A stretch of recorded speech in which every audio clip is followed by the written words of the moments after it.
오늘 시편 90편인데 성경을 피시면 평소하고 다르게 90편 앞에 제4권이라는 표제가 붙어 있습니다. 이게 무슨 뜻일까요? 그리고 오늘 시편 90편을 지은 저자의 이름도 나타나는데 모세, 하나님의 사람 모세의 기도다 이렇게 되어 있습니다. 시편이 150편이죠. 이 150편의 시편에는 다양한 저자들이 있습니다. 다윗이 제일 많은 시편을 쓴 것으로 우리가 알고 있는데 그 중에는 다윗보다 훨씬 오래전에 살았던 모세의 시편도 있습니다. 자, 시편 150편이 당시에 하나님 앞에 올려졌던 유일한 시편들이었을까요? 그렇지 않겠죠. 더 많은 시편들이 있었습니다. 근데 그 많은 시편들을 성령의 감동을 받은 이 성경 이 저자가 이 시편들을 모은 거죠. 그래서 이 모을 때 5개의 묶음으로 모은 겁니다. 아마도 순차적으로 모은 것 같아요. 그러니까 동시에 5개의 묶음 150편의 시편이 성경으로 이렇게 된 것이 아니고 시간을 두고 시편들이 자주 불려지던 좋은 시편들이 이렇게 모여져서 현재 시편 150편이 5권으로 묶였다 이렇게 보는 것이 맞을 것 같습니다. 자, 여러분 5권으로 돼 있다는 사실은 오늘 이후에 기억해 주셨으면 좋겠습니다. 시편이 150편이라는 사실도 기억해 주시면 좋겠습니다. 기초적인 상식이기 때문이죠. 시편 5권의 책들 중에 제일 앞에 있는 시편들은 중요합니다. 왜 중요하냐면 그 책의 전체적인 내용을 제일 앞에 있는 시가 대표하기 때문입니다.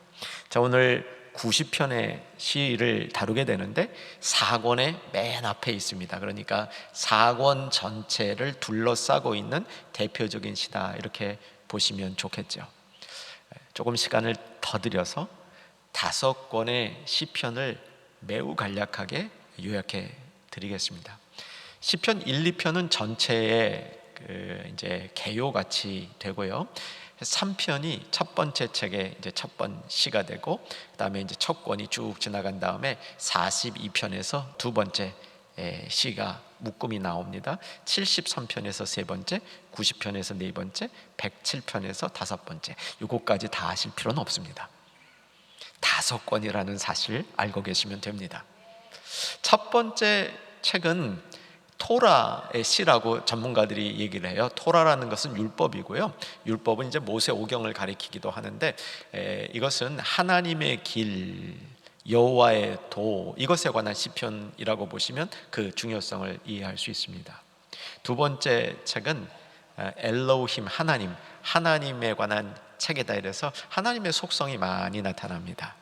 세 번째 책은 73편부터죠.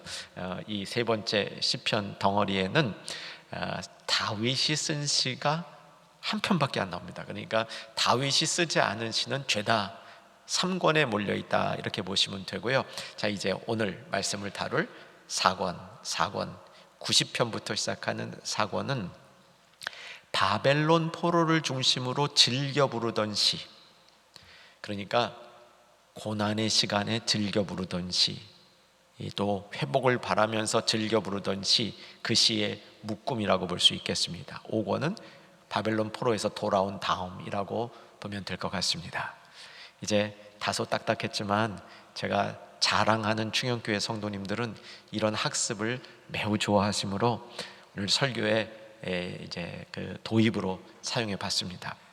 시편 90편으로 이동해 봅니다. 시편 90편에는 두 가지 내용이 나오는데 첫 번째가 탄식입니다. 시편의 90편 우리가 9절부터 읽었지만 3절부터 9절까지가 긴 탄식이고요. 10절, 11절에도 탄식이 나옵니다. 시편에 굉장히 많은 부분이 탄식이라는 것 알고 계십니까? 시편을 읽으시는 분은 왜 이렇게 탄식이 많어? 이러시지요. 그러면서 우리가 어떤 마음이 들어야 되냐면, 야, 그래, 내 인생도 탄식이 참 많은데 시편의 기자의 생각과 내 인생이 일치하는구나 이렇게 보실 수 있겠습니다. 제가 자신 있게 단언하는데 인생에는 기쁨의 시간보다 탄식의 시간이 더 긴 것이 대다수의 사람들의 삶의 모습입니다. 그런데 탄식으로만 끝나는 것이 아니라 탄식에서 전환되는 그 방법이 있죠. 사실 지혜로운 인생이라는 것은 탄식할 만한 상황 속에서 삶을 전환시키는 겁니다. 이런 능력과 이런 그 삶의 방식을 알고 있는 사람이 지혜로운 사람입니다. 성경이 왜 지혜를 강조하느냐? 이 지혜로서 우리는 어두울 것 같은 삶의 현실을 밝게 만들 수 있지요. 하나님이 안 보이는 것 같은 시기에 하나님을 볼 수 있는 이런 자리로 옮겨질 수 있기 때문에 이게 지혜라는 겁니다. 여러분 축복합니다. 온 충현의 가족들 지혜 있는 성도 되시기를 주의 이름으로 축원합니다. 지혜를 사모해야 되죠. 이 시편 기자가 오늘 90편에서 굉장히 탄식스러운 상황을 맞이합니다. 이 탄식의 절정이 10절을 보면 잘하는 구절이죠. 10절 같이 한번 읽겠습니다. 우리의 연수가 70이요 강건하면 80이라도 그 연수의 자랑은 수고와 슬픔뿐이요 신속히 가니 우리가 날아가나이다. 누가 주의 노여움의 능력을 알면 누가 주의 진노의 두려움을 알리까? 이렇게 보니 인생이 만만치 않다는 것을 가르쳐주고 있는 것이죠. 그런데 12절에 가서 전환이 일어납니다. 어떤 전환이 일어나는지 잘 들어보시기 바랍니다. 제가 읽어드릴게요. 우리에게 우리 날 계수함을 가르치사 지혜로운 마음을 얻게 하소서. 이 말씀대로 이루어지기를 주의 이름으로 축원합니다. 지혜의 마음 얻는 역사가 오늘 예배 중에 여러분에게 나타나기를, 시편 읽는 중에 나타나기를 주 안에서 소망하는 것입니다. 지혜로운 마음을 얻는 것은 성도들에게 필요한 일입니다. 제가 묵상했던 시 한 편을 여러분에게 좀 오늘 나눠드리려고 하는데 굉장히 짧은 한 절이에요. 코로나 때 여러 차례 묵상했던 건데 그때는 여러분하고 잘 나누지 않았었습니다. 시편 11편 3절인데 같이 한번 읽을까요? 터가 무너지면 의인이 무엇을 하랴? 여러분 이 질문에 뭐라고 답하시겠어요? 터가 무너지면 의인이 무엇을 하랴? 여기서 의인은 지혜로운 자라고 바꿀 수 있습니다. 성도라고 바꿀 수 있습니다. 터가 무너지면 지혜로운 자 성도들은 무엇을 할까요? 인생에 굉장히 흥미로운 질문 아닙니까? 코로나 시대와 같이 삶이 뒤범벅이 되어지는 그런 이 주변의 모든 환경이 어두워지는 일이 일어날 때 의인은 무엇을 해야 될까요? 나의 삶의 터가 흔들리고 무너질 때 성도라면 무엇을 해야 할까요? 요 시편 11편의 1절 2절이 어떤 내용이냐면 이런 내용이에요. 사람들이 힘든 일이 생기니까 산으로 도망가자. 새들이 막 푸닥푸닥 뛰는 것처럼 철수작거리면서 그냥 급하게 초조하게 산으로 도망가자, 이런 얘기가 나와요. 그런데 3절에 와서 시인이 질문을 던진 겁니다. 터가 무너질 때 의인은 무엇을 하랴? 4절에 가면 간략하게 답이 나오는데 성소에 가서 하나님 앞에 서리라. 그 안에서 평안을 찾으리라. 이게 터가 무너질 때 의인이 하는 얘기예요. 지혜로운 자의 생각인 거죠. 지혜로운 자는 환경을 전환시킬 수 있는 이런 삶의 능력이 있습니다. 여러분 이 능력을 받기를 원하시면 지혜 있는 자 되시기를 주의 이름으로 축원합니다. 지혜의 마음을 가르치소서. 하나님 앞에 지혜의 마음을 가르쳐 주소서, 이렇게 얘기를 합니다. 그리고 그 지혜의 마음을 배울 수 있는 하나의 사례로 우리의 나를 계수하는 것을 통해서 지혜의 마음을 가르쳐 주소서, 이렇게 선포하죠. 지혜의 마음을 가르쳐 달라 할 때 이 시편 기자 모세의 이 마음이, 모세의 이 태도가 굉장히 담대합니다. 당돌하다고 말할 수 있어요. 이런 표현으로, 이런 느낌으로 표현하는 거예요. 하나님, 지혜를 좀 날라다 주십시오. 배달해 주십시오. 하나님을 지혜 배달자로 사용하고 있습니다.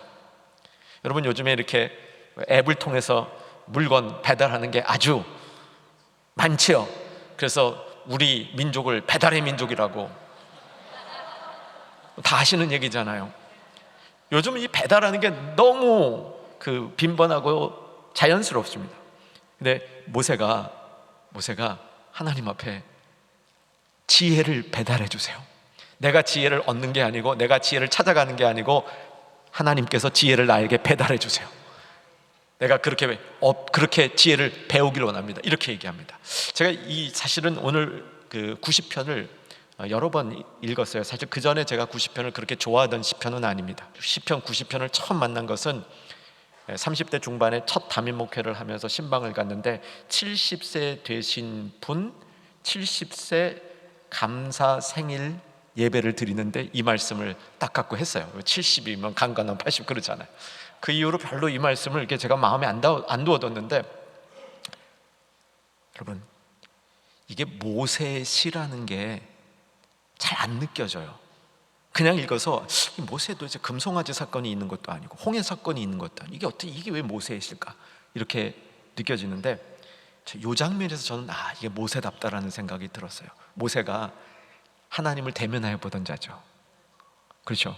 모세가 하나님 앞에 굉장히 충성했기 때문에 하나님과 어떤 때 보면 친구처럼 대하잖아요.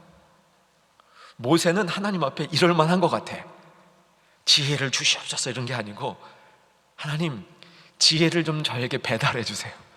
지혜를 좀 갖다 주세요. 내가 필요한 거, 내가 필요하다고 생각하는 것만 싹 주지 마시고 그냥 하나님이 생각하시고 원하시는 지혜를 듬뿍 갖다 주세요. 모세의 이런 마음이 여기서 보여서 이게 모세가 쓴 노래이겠거니 하는 마음이 드는 겁니다. 이렇게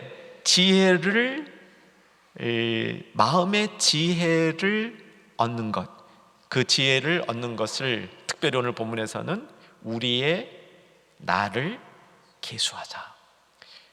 무슨 뜻인지 금방 이해가 되죠. 우리의 나를 계수한다. 어떤 뜻으로 여러분 마음속에 풀어집니까?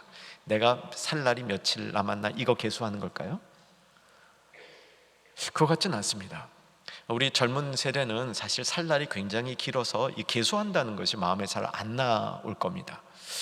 그러면 나를 계수한다는 의미는 이렇게 시작이 되겠죠. 나를 잘 사용할 수 있도록 그것에 관한 지혜를 얻는 것이라고 볼 수 있겠습니다. 사랑하는 모든 중년의 가족들, 여러분의 나를 계수하면서 지혜를 얻으면서 남은 인생이 얼마가 되든지 간에 그 시간들을 의미 있게 사시기를 주의 이름으로 축원합니다. 그런데 지나고 나서 보니까 이 인생이 굉장히 짧다는 거예요. 유한하다는 겁니다. 살면 살수록 그 유한성이 뼈저리게 다가온다는 거예요. 강건하면 70, 사람이 인생을 길게 살면 70이고 강건하면 80인데 이것도 훅 지나간다는 거예요. 사실 80도 적게 사는 거 아니지 않습니까? 우리 시대 때도. 그런데 그게 연수의 자랑은 수고와 슬픔뿐이요 신속히가니 10절 눈으로 따라오세요. 신속히가니 우리가 날아간대. 쏜살같이 간다는 거 아니까 날아간대요. 3절로 가보시면 주께서 사람을 뭐로 돌아가게 하시고 아무것도 아니라는 거예요.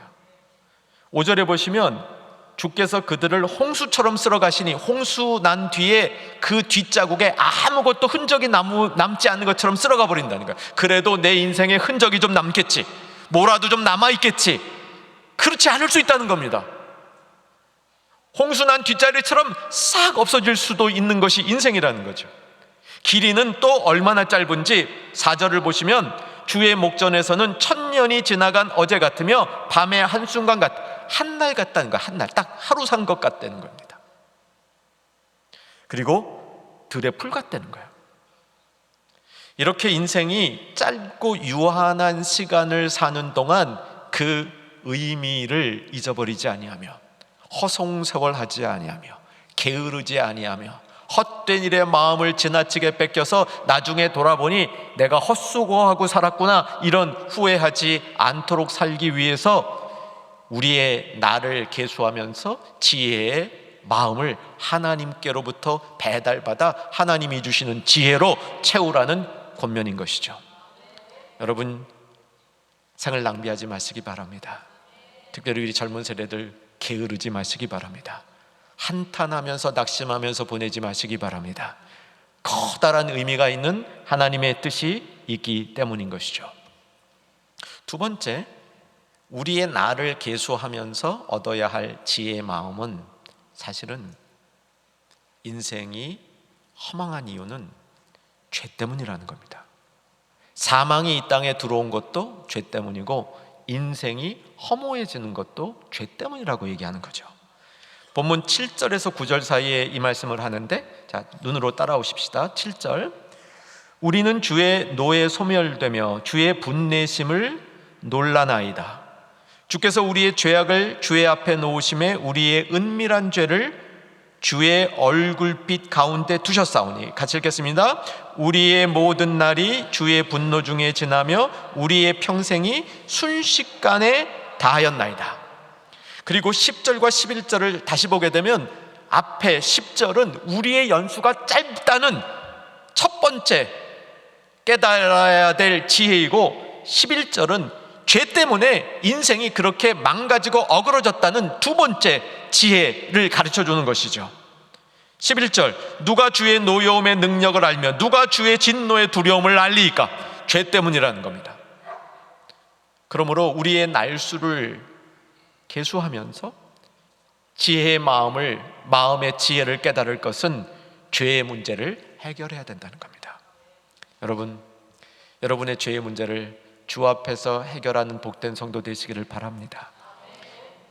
우리에게 참 다양한 죄들이 있어요.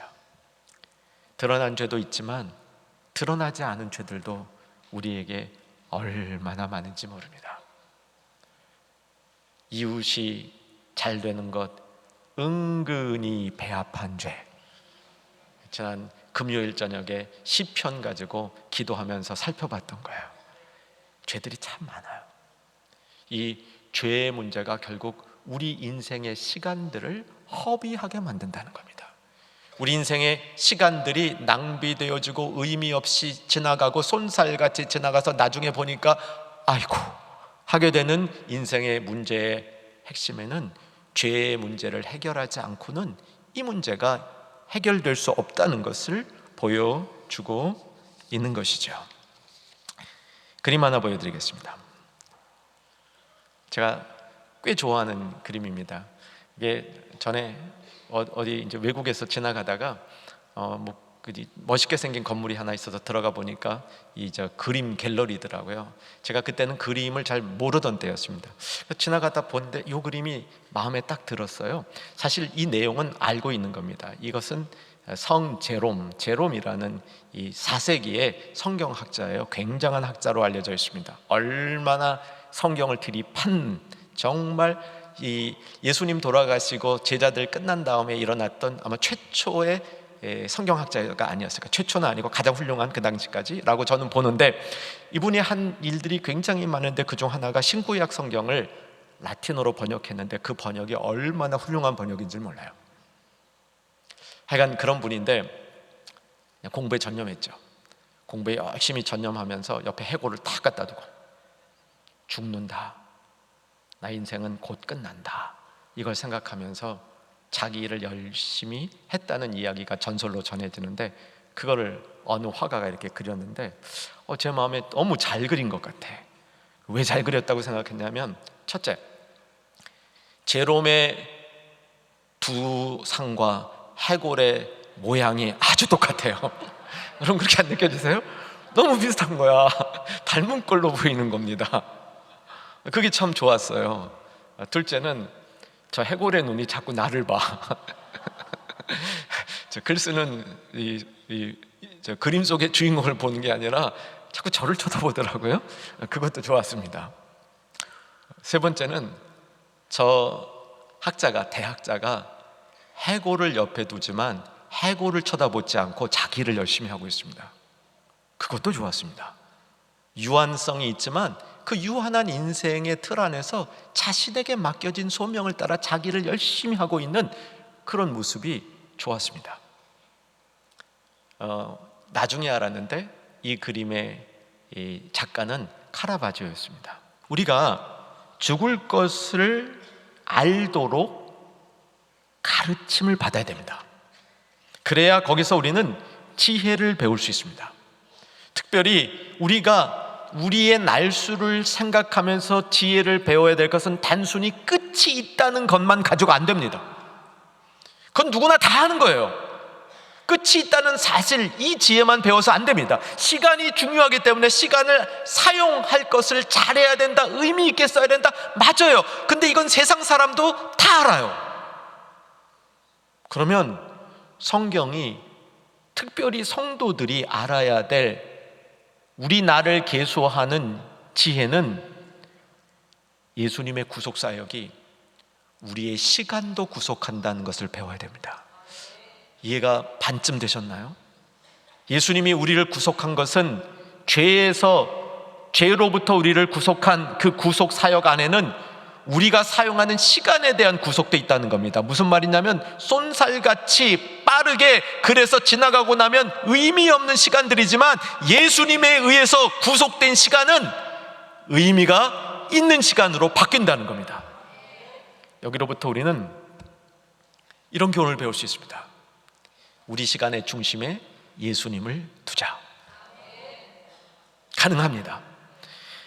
모세도 그 비슷한 일을 경험했죠. 예수님이 태어나시기 한참 전에 살았던 모세이지만 1500년 전에 살았던 그 모세이지만 1절을 보시면 주여 주는 대대에 우리의 거처가 되셨나이다. 아멘.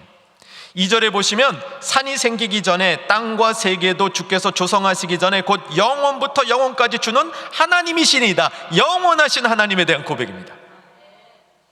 여러분, 시편을 지난 주부터 계속해서 지지난 주부터 읽어가면서 한 달 동안 통독을 하는데 이제 이번 주 다음 주 2번 더 남았습니다. 시편 읽으면서 이런 축복을 한번 받아보시기를 권합니다.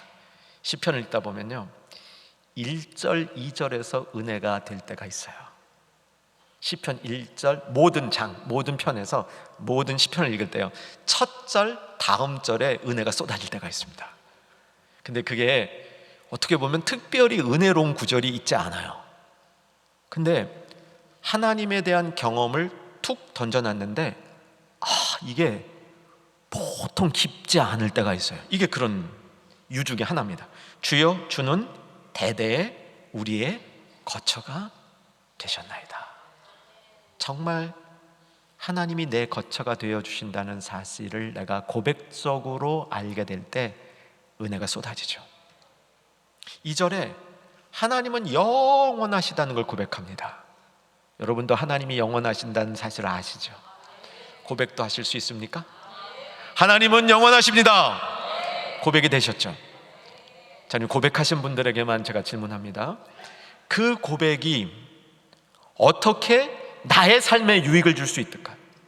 어떤 면에서 하나님이 영원하다는 이 사실이 유한하며 짧은 내 인생에 적용이 돼서 내 인생에 훌륭한 교훈을 얻을 수 있을까요?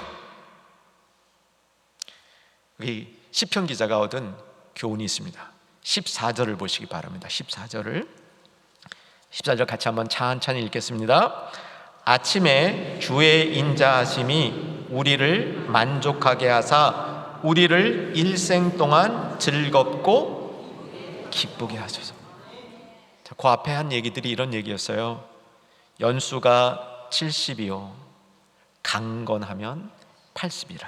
그런데 그게 신속히 훅 날아가 버린다. 1000년이 하루 같다. 1000년이라는 그 기간도 하루 같다고 얘기합니다. 이 두 가지 이 수사에 나타나는 공통점은 긴 것 같이 보이는 게 매우 짧다. 하루 분량밖에 안 된다는 거야. 그러므로 하나님을 거쳐 삼지 아니하고 영원한 하나님에 대해서 알지 못하는 사람에게는 인생은 무상할 수밖에 없다는 겁니다. 날수를 계수하는 것은 우리에게 기쁨이 아니라 큰 스트레스가 될 수 있다고 얘기하는 것이죠. 근데 여기서 어떤 전환이 일어났냐면 그 날수를 계산하는 동안에 하나님이 갖다 주신 지혜의 마음을 갖고 보니까 어떤 현상이 생겼는 줄 아세요? 아침에 하루를 맞이하니까 이게 완전히 새로운 날이야. 그리고 그 하루가 하나님 앞에서는 1000년이잖아요. 지금 제가 드리는 얘기가 좀 이해될 듯 말 듯 되시죠? 새로운 날을 우리가 맞이하면서 이 새로운 날이 완전히 새로운 날인 거야. 이게 영원하신 하나님을 우리가 붙들 데 없는 유익입니다. 저는 제가 지금 사는 것처럼 영원히 살라 그러면 영어로 노 땡큐 할 것 같아요. 근데 정말 우리가 영원히 살려면 날마다 새로워져야 되는 거예요. 날마다 새로운 똑같은 날을 맞이하면서 시편 기자는 이 날이 정말 새로운 날이 되어서 일생 동안 즐겁고 기쁘게 해주십시오라고 얘기하는 겁니다. 그 다음에 15절에서 뭐라고 얘기하냐면, 우리가 괴롭게 살았던 시간도 이렇게 시간의 주인이 예수님이 되니까, 하나님 거처 안에 들어가니까, 영원한 하나님 안에 있게 되니까 괴로운 날만큼 즐거운 날 주실 줄 믿습니다. 야, 이 배짱, 이건 모세가 쓴 거 맞는 것 같아요. 하나님 앞에 이렇게 배짱을 부릴 수 있는 사람이 많지 않을 것 같아요. 내가 괴롭게 살은 이 날수들도 하나님 앞에서 내 시간들이 다 구속이 되어지니까 이 날들이 기쁜 날로, 내가 괴롭게 산 날수만큼 기쁜 날로 채워달라고 하나님 앞에 담대히 요청하는 이 모세의 기도가 되는 거죠. 이것이 날수를 계산하면서 그 날수 안에 있는 참 지혜의 마음을 깨달은 심령의 고백임을 알 수 있는 겁니다. 여러분, 날마다 새로운 날을 맞이할 수 있는 축복이 임하기를 바랍니다.